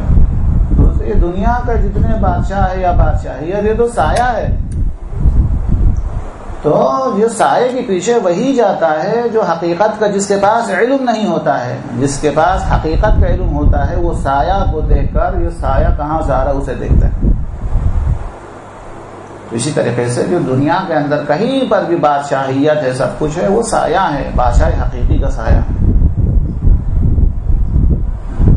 جو کم عقل ہے وہ اس دنیاوی سائے کے پیچھے جاتا ہے. جو عقل مند ہے وہ سائے کو دیکھ کر صاحب سایہ جو خدا کی طرف جاتا ہے, سفر کرتا ہے.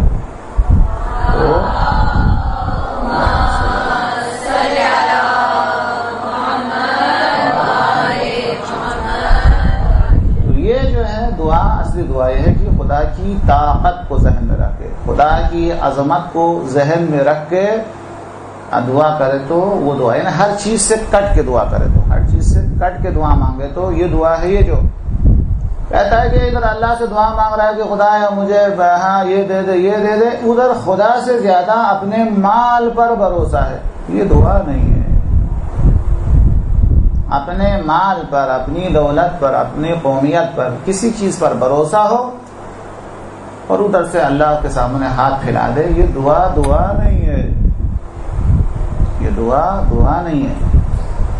اپنی جوانی اور طاقت پر بھروسہ ہو, میں تو جوان ہوں, میں سب کچھ کر سکتا ہوں, پھر ہاتھ پھیلا دے, وہ دعا نہیں ہے. اپنی زمین اور جائیداد پر اسے بھروسہ ہو, پھر اللہ پر جو ہے اللہ کے سامنے ہاتھ پھیلا دے, یہ دعا نہیں ہے, یہ مذاق ہے. یہ اسے یہ خیال کرنا چاہیے جیسا مال انسان کو مصیبت سے بچاتا ہے, اسی طریقے سے یہ مال مصیبت میں ڈالتا بھی ہے. پھر مال پہ بھروسہ نہ کرے, خدا پر بھروسہ کرے, یہ دعا ہے. جوانی ممکن ہے مختلف مقامات پر جوانی کی وجہ سے مصیبت سے وہ نجات پائے, لیکن بہت ساری مصیبتیں جوانی کی وجہ سے آتی ہے. پتہ نہیں ہے کہ اس کو مصیبت اس لیے آتی ہے چونکہ یہ جوان ہے. اس میں تو شک نہیں ہے کہ زمین سے ہمیں فصل و پتہ نہیں کیا کیا چیزیں ہمیں ملتی ہے، سبزی وہ ہر چیز ملتی ہے، باغات ہے، پھل فروٹ سب کچھ زمین سے ہر چیز زمین سے ملتی ہے، یہ بالکل. پھر بھی زمین پر بھروسہ نہیں کرنا چاہیے، اس لیے کہ زمین جب خدا چاہتا ہے تو ہمیں کچھ دیتی ہے، ورنہ جو بیج ہم نے ڈالا ہے وہ بھی کھا لیتی ہے. تو لہٰذا ان چیزوں پر بھروسہ، اللہ کے علاوہ کسی چیز پر بھی اعتماد بھروسہ کر کے اللہ کے سامنے ہاتھ پھیلانا یہ مذاق ہے، یہ دعا نہیں ہے. دعا وہ ہے جو ہر چیز سے کٹ کے دعا کرے، ہونے کے باوجود اس پر بھروسہ نہ کرے. ٹھیک ہے جوان ہوں لیکن جوانی کا کوئی اعتبار نہیں. درست ہے کہ مال جائیداد رکھتا ہوں لیکن مال و جائیداد باعث مصیبت بھی بن سکتی ہے. اسی طریقے سے زمین، اسی طریقے سے جائیداد، ہر چیز. یہ دعا نہیں ہے. دعا وہ ہے ہر چیز سے کٹ کے دعا مانگنا، ہر چیز سے الگ ہو کے دعا مانگنا. جیسا کہ میں نے آپ کو ایک واقعہ آپ کو سنا ہے کہ ہر چیز سے کٹ کے دعا مانگی تو وہ اصلی دعا ہوتی ہے. یہ اصلی جو ہے وہ دعائیں ہوتی ہے. یہ شفقت کے اعمال میں ایک واقعہ سناتا ہوں میں، جو اللہ پر بھروسہ کرنے والے. کسی عام واقعہ ہے. واقعہ یہ ہے کہ وہ ان کے گھر کے اندر گزر بسر ہوتا تھا، مچھلی پکڑ کے لاتا تھا. ان کا کاروبار یہ تھا مچھلی پکڑنا. مچھلی نہیں آئی، ایک دن نہیں آئی، 2 دن نہیں آئی، 3 دن نہیں آئی. اس کے بعد مچھلی ہاتھ نہیں آئی تو گھر کے اندر آہستہ آہستہ حاقے چلنے لگے. پھر کھانے کو کچھ نہیں تھا. وہ اس کا بیٹا نقل کرتا ہے یہ، ہمارے گھر کے اندر حاقے چلنے لگے. پھر بھی شکایت کسی سے نہیں، کسی کے سامنے شکایت نہیں کی. یہ بھی ایک مسئلہ خراب ہوتا ہے نا ہمارے یہاں پہ، ہاں، ہر چیز کی شکایت کر دیتا ہے. کاش، یہ وہ عام جملہ ہے، کاش ہمیں اللہ پر اتنا بھروسہ ہوتا جیسا آپ کو اپنے وکیل پر بھروسہ ہے. وکیل کو ساری فائل اٹھا کے دے دیتا ہے اور دماغ سے بولتے کہ ہمارا وکیل بڑا زبردست ہے، کوئی ٹینشن کی ضرورت نہیں. جتنا وکیل پہ بھروسہ کرتا ہے اتنا بھی ہم اللہ پر بھروسہ نہیں کرتا ہے. اچھا، اور ایک مثال، جتنا آپ کا بچہ، آپ کے بیٹے جتنا آپ پر بھروسہ کرتے ہیں، یعنی ماں باپ پر بھروسہ کرتے ہیں، اتنا بھی ہم خدا پر بھروسہ نہیں کرتے. ہمارا بیٹا کیا کرتا ہے، جب بھوک لگتی ہے تو کسی اجنبی کے سامنے ہاتھ نہیں پھیلاتا ہے، ماں باپ سے کہتا ہے کہ مجھے بھوک لگی، چونکہ اس کو یقین ہے کہ ماں باپ مجھے کھلا دے گا. درست ہے. اگر کہیں درد ہو رہا ہے، کوئی تکلیف ہے تو کسی بازار میں یا چوکیدار یا کہیں اور جا کے شکایت نہیں کرتا، ماں باپ سے شکایت کرتا ہے کہ مجھے تکلیف ہے. حتیٰ یہاں تک کہ اسکول کے اندر بھی کوئی اس کو شکایت ہے تو اسکول کے بجائے ماں باپ کے سامنے آ کے شکایت کرتا ہے کہ مجھے یہ تکلیف پہنچی ہے. تو دیکھو بچے کو کتنا اعتبار ہے اپنے ماں باپ کے اوپر. بھوک لگتی ہے تو ماں باپ کی طرف دیکھتے ہیں، پریشانی ہوتی ہے تو ماں باپ کی طرف دیکھتی ہے. اگر کوئی مصیبت آتی ہے تو ماں باپ کا نام لے کے روتا ہے. تو کاش ہمیں بھی اتنا ہی اللہ پر بھروسہ ہوتا کہ ہمیں بھوک لگے تو کسی اور کے بجائے خدا کے سامنے شکایت کرتے بھوک کی. ہاں، کوئی تکلیف اگر آ جائے تو کسی اور کے سامنے شکایت کرنے کے بجائے خدا کے سامنے شکایت کرتے. ہاں، اسی طریقے سے جیسا بچہ اتنا اعتبار جتنا بچے کو اپنے ماں باپ پر ہے، ہم اللہ پر مقام عمل میں اتنا بھی اعتبار نہیں کرتے ہیں، اتنا بھروسہ نہیں کرتے ہیں. خلاصہ واقعے کو پورا بیان کروں تو قصہ کچھ اس طریقے سے ہے کہ وہ گھر کے اندر پھاقے بھی چل رہے، سب کچھ ہے، لیکن کسی کے پاس جا کے شکایت نہیں کرتے کہ ہمارے گھر میں یہ نہیں ہے، وہ نہیں ہے. وہ کہتا ہے کہ ہمارے ہمسائے کے اندر ایک شخص تھا جس کا نام تھا حاجی کریم. حاجی کریم کو پتا چلا کہ ان کے گھر میں کچھ نہیں ہے تو انہوں نے کوئی چاول وغیرہ کچھ پکا کے بھیج دیا. تو تھوڑا سا چاول وہ کہتا ہے کہ گھر میں دے دیا، اور تھوڑا سا چاول میں لے کے دریا کے کنارے گیا. اور اس وقت ان کے والد جو ہے مچھلی پکڑنے کی کوشش کر رہا تھا. میرے ہاتھ میں چاول دیکھا جو کئی دن سے بھوکے تھے. پوچھا بیٹا یہ چاول کس نے بھیجا ہے؟ کہا ہمارا ہمسایہ ہے حاجی کریم نے بھیجا ہے. یہ ہے اصلی دعا مانگنے کا انداز. کہتا ہے کہ میرے باپ جو کئی دن سے بھوکے تھے، اس کے باوجود بھی چاول کو کھانے کے بجائے ہاتھ میں لیا اور ایک مناجات پڑھی. وہ مناجات کیا ہے؟ پروردگار، یہ آیا ہے ہمارا ہمسایہ حاجی کریم کے گھر سے، میں تو ایک کریم کو جانتا ہوں، وہ تو ہے، تیرے علاوہ کسی کریم کو میں نہیں جانتا۔ اے خدا، شکم مادر کے اندر ماں کے پیٹ میں نے تیرے دسترخوان پہ کھایا ہے، میں وہاں کسی اور کریم کو نہیں جانتا۔ ماں کے گود کے اندر تیرے دسترخوان پہ میں نے غذا حاصل کیا ہے، اس وقت کسی اور حاجی کریم کو میں نہیں جانتا تھا۔ بچپنے میں، بڑھاپے کی اس حالت کے اندر میں تو صرف ایک ہی کریم کو جانتا ہوں، وہ تو ہے، تیرے دسترخوان کے علاوہ میں نے کہیں کھایا ہی نہیں۔ یہ کہاں سے حاجی کریم میرے بیچ میں آیا کہ جس کے دسترخوان کا مجھے کھانا پڑ رہا ہے؟ یہ ان کے الفاظ تھا، خلاصہ تھا ان کا کہ میں ایک ہی کریم کو جانتا ہوں، وہ تو ہے، مجھے تو ایک ہی کریم کے دسترخوان سے کھانے کی عادت ہے، وہ کریم تیری ذات ہے، کسی اور کریم کو تو میں نہیں جانتا۔ یہ کیا حالت ہو گئی کہ میں کسی اور حاجی کریم کا کھانا، دسترخوان کا کھانا کھا لوں؟ یہ کہتے کہتے آنسو بہاتے بہاتے وہ چاول ہاتھ سے، جو چاول تھا وہ بھی گر گیا زمین، پانی کے اندر گر گیا۔ اب جب آنکھ کھول کے دیکھا تو کیا دیکھا کہ اس دانے کے پیچھے اتنی مچھلیاں جمع ہوئی۔ بیٹے سے کہنے لگا چاول کو چھوڑ دو، یہ حاجی کریم کے دسترخوان کا ہے، مچھلیاں جمع کرو جو اصلی کریم اللہ تبارک و تعالیٰ نے ہمیں بھیجا ہے۔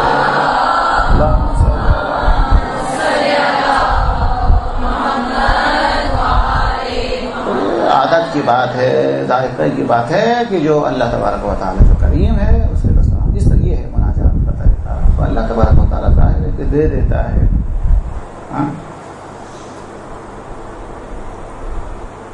دعائے ابو حمزہ کا ایک جملہ اور بھی ہے، خدایا یہ تیرے شان کریمی کے خلاف ہے کہ تو دعا مانگنے کا حکم دے اور پھر عطا نہ کرے۔ کیسا ہو سکتا ہے؟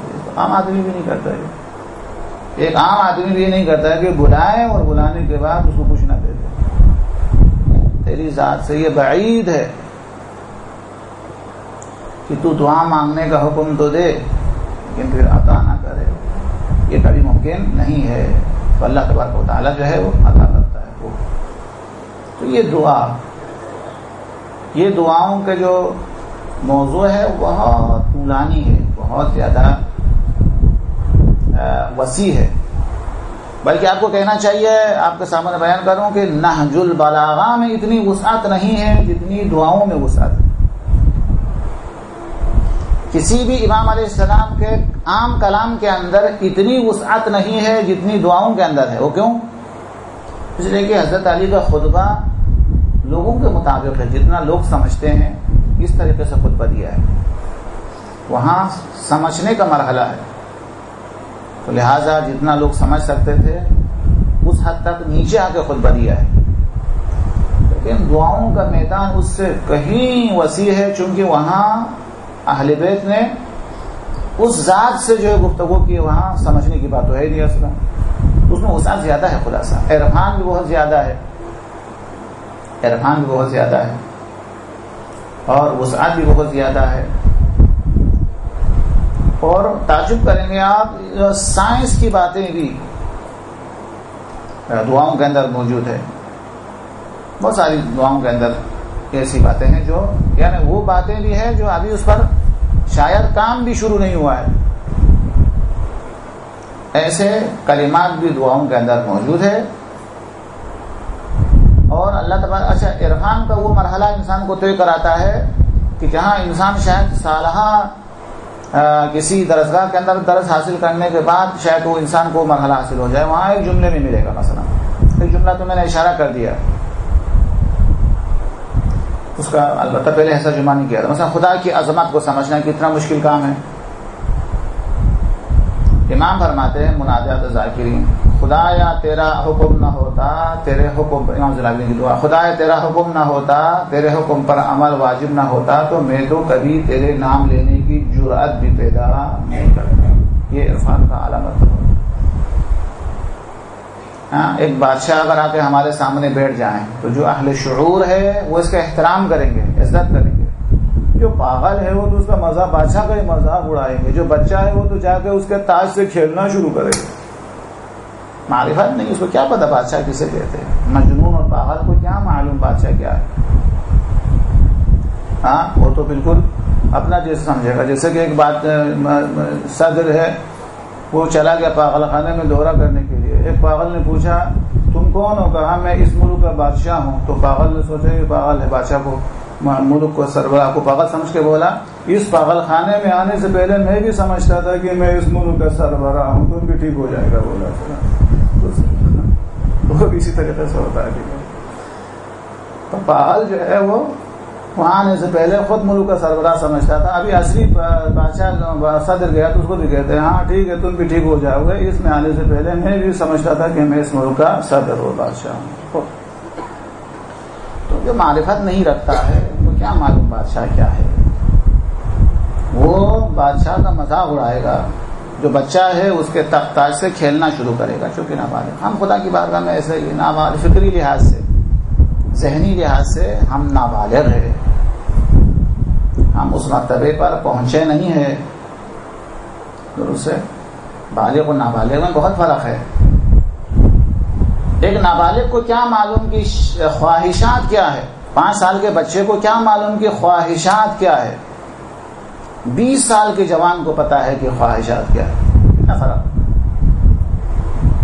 اسی طریقے سے جو فکری اور ذہنی لحاظ سے نابالغ ہے اسے کیا پتا ہے مناجات کیا ہے؟ جو ذہنی اور فکری لحاظ سے بالغ ہو جائیں گے اسے پتا ہے کہ مناجات کیا ہے. خلاصہ بیان کرتا ہوں کہ خطبہ فلق کے اندر بیوی نے کائنات کے بارے میں بیان فرمایا کہ اتنی بڑی کائنات بنا دی ہے اللہ تبارک و تعالیٰ نے، نقشے کے بغیر، کسی کی مدد کے بغیر، اپنا کوئی فائدہ دیکھے بغیر یہ سب بنائے کائنات. پوری کائنات کی تخلیق کے بعد بیوی نے جو جملہ ارشاد فرمایا بڑا مزہ آتا ہے جملے کو پڑھتے پڑھتے. فرمایا اس بڑی کائنات کو بغیر نقشے کے، بغیر مدد کے، بغیر سابقہ کے، بغیر کسی کے مدد لینے کی کائنات کو بنائی ہے. کیوں بنائی ہے؟ خلاصہ بتاؤں گا. بیوی حضرت زہرا فرماتے کیوں بنائی ہے؟ تاکہ انسان کو پتا تو چلے کہ وہ جھکتا ہے تو کس ذات کے سامنے جھک رہا ہے. بڑا جملہ ہے کہ ہاتھ پھیلائے تو پتا چلے میں کس ذات کے سامنے ہاتھ پھیلا رہا ہوں. کائنات کو دیکھو، اس کے بعد ہاتھ پھیلانے میں اس کو مزہ آئے گا. ہاں میں اس کے سامنے ہاتھ پھیلا رہا ہوں جو اس کائنات کا خالق ہے. سجدے کے اندر جائے تو اسے پتا تو چلے کہ وہ کس طاقت کے سامنے جھک رہا ہے. یہ خطبہ فلق کا شروع والا حصہ ہے. کتنا اچھا جملہ ہے. اس کو پتا تو چلے، بیان کرنے تھوڑی ہوتا ہے. دیکھ کے کائنات کو دیکھو اور کائنات کو دیکھنے کے بعد سجدہ کرو تاکہ تمہیں پتا چلے کس ذات کے سامنے سجدہ کر رہا ہے. کائنات کا مشاہدہ کرو، کائنات کے بارے میں غور و فکر کرو. کائنات کو سمجھنے کے بعد پھر دعا کے اندر لذت آئے گی کہ پتہ چلے کہ میں کس طاقت کے سامنے ہاتھ پھیلا رہا ہوں.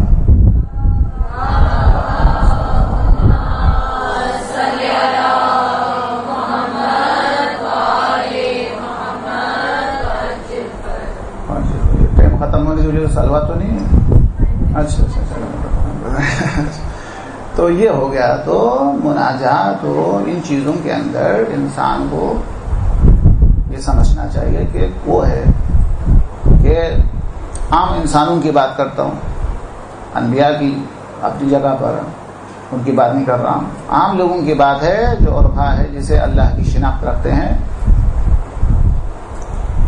جب دن ہوتا تھا تو ان کو وحشت ہوتی تھی لوگوں سے ملنا پڑے گا. جب رات آتی تھی تو خوشی ہوتی تھی رب سے، اللہ سے ملاقات ہوتی.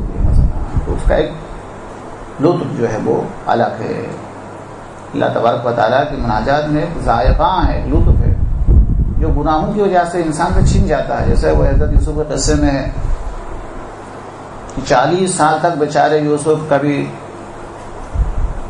وہاں پہ بات ہو، کبھی دربار میں، کبھی زندان میں، پتہ نہیں کیا کیا ٹھوکریں کھانا پڑی ان کو. اس کے بعد جب ان کے بھائی جنہوں نے ظلم کیا تھا جس کی وجہ سے یوسف کو 40 سال مصیبتیں اٹھانی پڑی، جب ان کو پتا چلا کہ یوسف کا کتنا بڑا مقام ہے خدا کے پاس، تو ان کے بھائیوں نے، یوسف کے بھائیوں نے اپنے والد سے حضرت یعقوب سے کہا بابا ہم نے اپنے بھائی کے اوپر اتنا بڑا ظلم کیا، مارا پیٹا، کنواں میں پھینکا، اس کے بعد غلام بنا کے بیچ دیا جس کی وجہ سے 40 سال ان کو مصیبتیں اٹھانی پڑی. اللہ نے ہم پر عذاب کیوں نازل نہیں کیا؟ حضرت یعقوب نے کہا خدا سے خود پوچھوں گا کہ عذاب کیوں نازل کیا. عذاب سے مراد مسخ ہو جانا، عذاب سے مراد زمین کے اندر دس جانا، وہ عذاب سمجھ رہے تھے. اللہ سے پوچھا کہ پروردگار یہ میرے بیٹوں کا جو ہے وہ سوال ہے کہ یوسف پر اتنا ظلم ہوا اور عذاب کیوں نازل نہیں ہوا؟ تو اللہ کی طرف سے کیا جواب ملا؟ عذاب تو اسی دن آ گیا تھا، ان کو پتہ بھی نہیں چلا۔ اسی دن جس دن یوسف پر ظلم کیا تھا ان پہ عذاب آ چکا تھا، ان کو پتہ نہیں چلا۔ کہا پروردگار وہ کون سا عذاب تھا جو آیا اور پتہ بھی نہیں چلا؟ جس دن انہوں نے یوسف پر ظلم کیا تھا اسی دن مناجات کی لذت کو ہم نے ان سے واپس لے لیا تھا، ان کو پتہ بھی نہیں چلا۔ یہ عبادات کے اندر، مناجات کے اندر لذت کا نہ آنا یہ عذاب ہے، خطرناک قسم کا عذاب ہوتا ہے۔ تو اس عذاب سے نکلنے کے تو پھر ہر چیز کیا ہے؟ اب خلاصہ کرتا ہوں۔ خلاصہ یہ ہے کہ یہ حدیث کا جملہ بتا رہا ہوں اپنی زبان میں، کسی کو دنیا چاہیے وہ بھی خدا دے گا، قیامت چاہیے وہ بھی خدا دے گا، دنیا و آخرت دونوں چاہیے وہ بھی خدا دے گا، لوگوں کی رضا چاہیے وہ بھی خدا دے گا، خدا کی رضا چاہیے وہ بھی خدا دے گا، سب خدا کے ہاتھ میں۔ یا ایھا الناس انتم الفقراء الی اللہ، ہر لحاظ سے تم فقیر ہو خدا کی بات میں۔ واللہ هو الغنی الحمید، جو اللہ تبارک و تعالی ہے وہی غنی ہے، بے نیاز وہی ذات ہے، باقی ہر چیز کے اندر ہر چیز اس کے دروازے سے مل جائے گی، اور ہر چیز اس کے دروازے کے اندر کوئی ناممکن نامی کوئی چیز نہیں ہے، کوئی چیز خدا کی بارگاہ میں ناممکن نہیں ہے، ہر چیز اللہ تبارک و تعالیٰ کے دروازے پہ ممکنات میں سے شامل ہے۔ تو خلاصہ ہمیں ہر چیز میں دعا کرنی چاہیے، دعا کرنی چاہیے۔ ہم ہمیشہ یہی حالت کو اللہ پسند کرتا ہے کہ عبادت، نماز کے اندر بھی دعا ہو، سجدے کے اندر بھی دعا ہو، قنوت کے اندر بھی دعا ہو، نماز کے بعد بھی دعا ہو، گھر سے نکلے تو بھی دعا ہو۔ ابھی یہ تو میں نے پڑھا ہی نہیں، آپ کو پتا ہے کہ لائٹ کھولنے اور بند کرنے کی دعا ہے۔ لائٹ کھولتے ہی کہے خدایا تیرا شکر ہے تو نے یہ نعمت عطا کی، پھر دعا کر پروردگار اس قسم کی روشنی اندر بھی عطا کر، تو کتنی بڑی دعا ہے، کتنی اچھی دعا ہے، کتنی اچھی دعا ہے، اس قسم کی روشنی اندر بھی دے دے، ذہنی دل میں بھی ایک روشنی دے دے مجھے، یہ دعا ہے۔ لائٹ بند کرے تو خدایا اس تاریکی سے مجھے اتنی وحشت ہوتی ہے، ہاتھ بلند کر دیتا ہے، قبر کی تاریکی سے نجات دیتے، ادھر کچھ انتظام کر دے۔ سونے سے پہلے دعا میں پروردگار سو تو رہا ہوں، اٹھنا تو میرے اختیار میں نہیں ہے، اس نیند کو ہمیشہ کی نیند خراب نہ دے دے۔ واش روم میں دعائیں کیا کہاں تک پڑھوں؟ کہتے ہیں پروردگار تیرا شکر ہے یہ نجاست مجھ سے تو نے جدا کر دیا، اگر یہ نجاست اندر رہ جاتی تو میں مر جاتا، خدایا اس نجاست کے پیٹ میں رہنے سے اتنی اذیت ہوتی ہے، اگر گناہ کی کثافت روح سے الگ نہ کرے تو بھی ہلاک ہو جاؤں گا۔ باتھ روم کی دعا ہے، واش روم کی دعا، جس طرح تو نے اس کثافت کو میرے پیٹ سے جدائی فرمائی ہے، اسی طریقے سے میری روح سے گناہوں کی کثافت کو دور فرما دے۔ کتنی بڑی دعا ہے۔ لباس کے لیے خدایا تیرا شکر ہے اس لباس کی وجہ سے میرا عیوب چھپ جاتا ہے، خدایا اور ایک لباس بھی عطا کرے جس سے میرے گناہ چھپ جائے۔ تو کتنے بڑا کام کے لباس، کپڑا پہننے کی دعائیں، جوتا پہننے کی دعا، خدایا تیرا شکر ہے اس جوتے کی وجہ سے میرا پاؤں زخمی نہیں ہوتا، اے خدایا میری روح کے لیے بھی تقویٰ کا لباس ادا کر، وہ زخمی نہ ہو جائے۔ تو دعاؤں کا دائرہ بہت وسیع ہے، جوتا پہننے کی دعا، نئے کپڑے پہننے کی دعا، سب کچھ ہر چیز کے اندر دعائیں ہی دعائیں ہیں۔ تو انسان کو آج کے درس کے اندر یہی درس حاصل کرنا چاہیے کہ دعا جو ہے اللہ تبارک و تعالیٰ کی پسندیدہ عمل ہے، عبادت ہے، اور بہت بڑی عبادت ہے۔ جتنا انسان کو دعا کی توفیق ہوتی ہے وہ دلیل ہے کہ اللہ سے وہ قریب ہے، اور جتنا وہ اللہ تبارک و تعالیٰ کے اوپر اعتبار رکھے گا اتنا ہی دعائیں زیادہ مانگیں گے۔ ایسا نہ ہو کہ آپ یہ دعا نہ کریں کہ کب ختم ہوگا، میں ختم کرتا ہوں۔ صلی اللہ علی محمد وآلہ الطاہرین۔ کوئی سوال اگر آپ کر رہے ہیں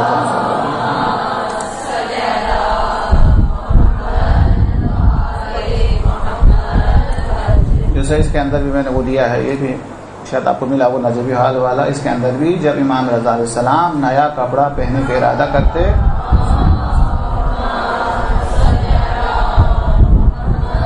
تو اس نیا کپڑے کے اوپر 10 مرتبہ سورہ قل هو اللہ، سورہ قدر 10 دفعہ سورہ قل هو اللہ، 10 مرتبہ سورہ کافرون پڑھ کے دم کرتے تھے. یہ تو قرآن کی تلاوت. پھر کیا فرماتے تھے؟ پھر اس پانی سے کپڑے پر چھینٹے مارتے تھے اور فرمایا کرتے تھے جو شخص ایسا کرے گا، یعنی یہ عمل کرے گا، تو جب تک اس کے بدن پر اس کپڑے کی ایک تار بھی باقی ہے، یعنی ایک دانہ بھی موجود ہے، اس کو اللہ تبارک و تعالی ہر لحاظ سے، صحت اور مال کے لحاظ سے فارغ البالی ادا کرے گا. تو یہ بھی امام علیہ السلام کی ولادت کے لحاظ سے حدیث نے سنا ہے. کوئی عمومی میرے درس کے اندر کوئی سوال پیدا ہوا ہے تو باقی سوالات تو ماشاءاللہ آپ کے پاس بہت ہی زیادہ ہوں گے. اس درس کے حوالے سے کوئی شبہ اگر درس کے حوالے سے رہ گیا ہے تو مجھے بتا دیجیے. کوئی سوال نہیں ہے؟ ہاں، سوال نہ ہونے کا تو مطلب ہوتا ہے یا تو سب کچھ سمجھ میں آیا یا تو کچھ بھی سمجھ میں نہیں آیا. دونوں صورت سے سوال.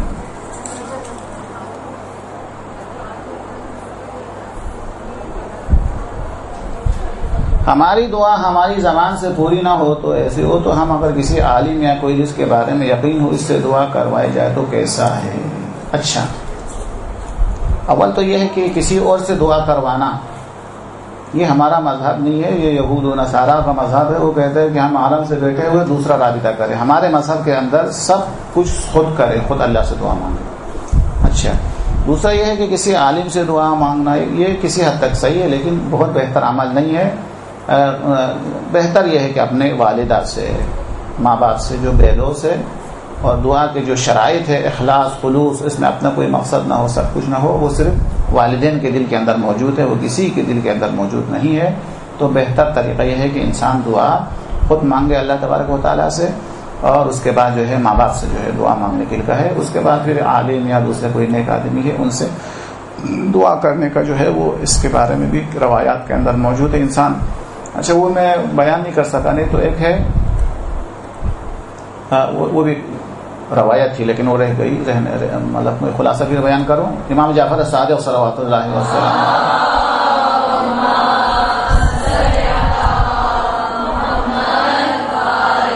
حدیث فلانی شاید وہ پورا ذہن بھی نہیں ہے، فرمایا کہ دعائیں قبول نہیں ہوتی ہے تو کہا، اس میں فرمایا کہ آپ نے ارشاد فرمایا سب سے پہلے اللہ کے احکام پر عمل کرو، نماز روزہ جو واجب ہے اس کو انجام دے دو. یہ تو بات نہیں ہوئی کہ میں تو خدا کی بات نہیں مانوں گا، خدا میری بات مانتا چلا جائے، یہ نہیں ہوتا. دعا سے پہلے اللہ واجبات کو ادا کرو، نواہی سے بچو، گناہوں سے بچو.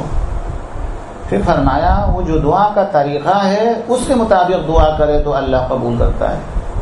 میں نے پوچھا فرزند رسول یہ دعا کا طریقہ کیا ہے؟ تو آپ نے ارشاد فرمایا، وہ پورا اس کا خلاصہ یہ ہے، ارشاد فرمایا سب سے پہلے زیادہ یہ خود یہ دے دو نہیں بولو، سب سے پہلے جو اللہ نے جو نعمتیں دی ہے اس کو گنو، اس کا شکریہ ادا کرو. ہاں، جوتا لینے گیا ہے خدا سے، خدا ہے مجھے جوتا چاہیے، سب سے پہلے خدا کا شکر ادا کرو کہ تو نے پاؤں دیا ہے اس لیے جوتا لینے آیا ہوں. تم کو پتا نہیں ہے کہ تمہارے پاس جوتا نہیں ہے اور سامنے والے کے پاس جوتا تو کیا پاؤں ہی نہیں ہے. تو پہلے اللہ کی جو نعمتیں تمہارے پاس موجود ہے اس کو یاد کرو، اور اس کو یاد کرنے کے بعد اس کا شکریہ ادا کرو. اس کے بعد اپنے گناہوں کو یاد کرو، اور گناہوں کو یاد کرنے کے بعد خدا سے اس کی معافی مانگو. یہ 5 چیزیں ہو گئی. واجبات کو ادا کرو، حرام سے اپنے آپ کو بچاؤ، جو نعمتیں تمہارے پاس ہی ہے اس کو یاد کرو، اس کا شکریہ ادا کرو، گناہوں کو یاد کرو اور گناہوں کی معافی مانگو. اس کے بعد درود پڑھو، اور اس کے بعد درود پڑھنے کے بعد حاجت پیش کرو. تو یہ اجابت دعا کا راستہ ہے. صلوات پڑھے محمد و آلہ.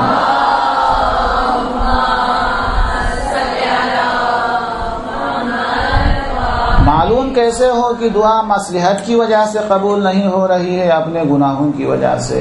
ہر انسان کو اپنے آپ کو گناہگار سمجھنا چاہیے، یہی سمجھنا چاہیے کہ یہ میرے گناہوں کی وجہ سے، مصلحت کی وجہ سے. وہ بات والے مرحلے ہر انسان کو ہر مقام کے اوپر اپنے آپ کو گناہگار سمجھنا چاہیے. یہی بندگی ہے، یہی بندگی ہے، اپنے آپ کو حقیر سمجھنا، اپنے آپ کو کمتر سمجھنا، اپنے آپ کو گناہگار سمجھنا، اس لیے کہ یہ حدیث کو طولانی حدیث کو خلاصہ بتا رہا ہوں، مجھے دوسرے کے گناہ پر شک ہے، دوسرے کے گناہوں پر مجھے شک ہے، اپنے گناہوں پر یقین ہے، تو لہذا ہر انسان کو گناہگار ہی سمجھنا چاہیے۔ لہذا اگر کہیں پر بھی دعائیں قبول نہیں ہوتی ہے تو اسے یہ سمجھ کے دعاؤں میں اضافہ کرنا چاہیے کہ شاید یہ میرے گناہوں کی وجہ سے ہے۔ مصلحت نہ ہونا تو بات کی بات ہے، وہ اصلی چیز گناہوں کو ہی سزاوار، اپنے آپ کو سزاوار ٹھہرانا چاہیے۔ اہل تقویٰ کی علامت یہ ہے کہ ہمیشہ اپنے نفس کو سزاوار اور گناہگار ٹھہراتا ہے، دوسرے کی غلطی مجھے کیا نقصان دے سکتی ہے، مجھے اپنی غلطیاں نقصان دے گی، اس وجہ سے ہر وقت انسان کو اپنی غلطی سمجھنا چاہیے، خلاصہ یہی بندگی ہے۔ الحمدللہ وصلی اللہ علیہ